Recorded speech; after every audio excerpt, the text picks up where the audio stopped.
YCP ఘోర పరాజయం తర్వాత అజ్ఞాతంలోకి వెళ్లిపోయిన గుడివాడ మాజీ ఎమ్మెల్యే కొడాలి నాని ఈ మధ్య మళ్ళీ పొలిటికల్ స్క్రీన్ పైకి వచ్చేశారు. ఎన్నికల ఫలితాల తర్వాత అనారోగ్యం నెపంతో గుండె ఆపరేషన్ చేయించుకొని నెలల తరబడి విశ్రాంతి తీసుకున్న ఆయన ఇప్పుడు అంబటి రాంబాబు పరామర్శ సాకుతో బయటపడ్డారు. లోకేష్ ని ఉద్దేశించి ఆయన చేసిన హెచ్చరికలు చూస్తుంటే నాని తన మెడికల్ లీవ్ ను పూర్తి చేసుకున్నట్లుగా కనిపిస్తోంది. అధికారంలో ఉన్న 5 ఏళ్లు ప్రత్యర్థులపై కొడాలి నాని వాడిన భాష, చేసిన విమర్శలు అన్ని ఇన్ని కావు.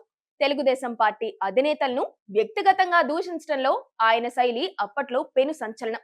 అయితే వైసీపీ ఓటమి తరువాత సీన్ రివర్స్ కావడంతో గుడివాడలో కనిపించడం మానేశారు. అనారోగ్యం నెపంతో తప్పించుకుంటున్నారనే ఆరోపణలు కూడా వచ్చాయి.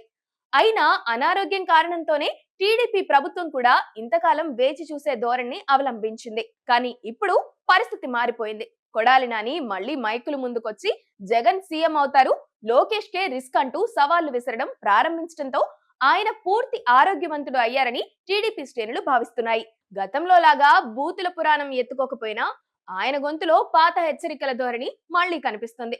ఇది చూస్తుంటే ఆయన రాజకీయంగా మళ్లీ యాక్టివ్ అయిపోయారని, ఇకపై ఆయనపై ఉన్న పాత కేసుల ఫైళ్లను దుమ్ము దులిపే సమయం ఆసన్నమైందని గుర్తిస్తున్నారు.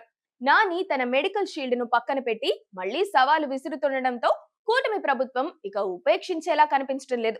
అనారోగ్యంతో ఉన్నప్పుడు చూపిన మానవత్వం అయిపోయిందని, ఇప్పుడు ఆయన రాజకీయ క్రీడలోకి దిగారు కాబట్టి అసలు కథ ప్రారంభించాలని కార్యకర్తలు కోరుతున్నారు. గత 5 ఏళ్లలో నాని హయాంలో గుడివాడలో జరిగిన అక్రమాలు, వ్యక్తిగత దూషణలపై చట్టపరమైన చర్యలు తీసుకునేందుకు ఎన్నో అవకాశాలు ప్రభుత్వం వద్దున్నాయి. ఏం చేయబోతున్నారో చూడాలి మరి.